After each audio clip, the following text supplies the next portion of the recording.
Tumataas na po ang kaso ng pneumonia ngayong panahon ng taglamig. Paano nga ba ito maiiwasan? Alamin natin sa balitang pambansa ni Jana Pineda ng PIA National Capital Region.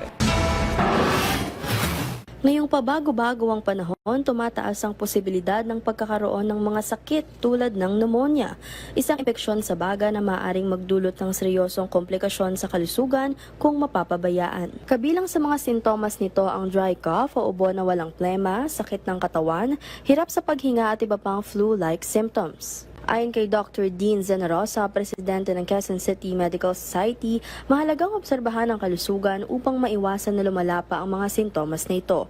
Payo niya, mabuti na magpatingin agad sa doktor kung lagpas na sa 3 araw ang pagkakaroon ng ubo, sipon at lagnat. May ilang mga mahalagang payo rin ito upang maiwasan ang pagkakaroon ng sakit na maaaring magdulot ng pneumonia, lalo na ngayong malamig na panahon. Since malamig, magsuot ng angkop na pananamit pag nasa loob ng opisina.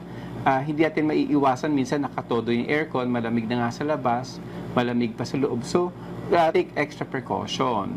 Tapos, huwag rin tayong pupunta sa mga crowded areas dahil nga alam natin madaming may sipon ngayon.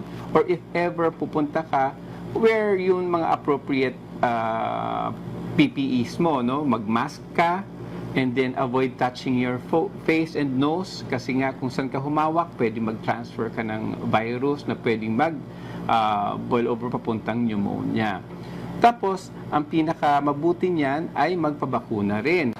Ayon sa Pag-asa, posibleng maranasan ng malamig na panahon hanggang Marso ngayong taon. Kaya naman pinapaalalahanan ng lahat na mag-ingat laban sa mga sakit na karaniwang tumatama tuwing ganitong panahon. Mula sa Philippine Information Agency National Capital Region, Jana Pineda, Balitang Pambansa.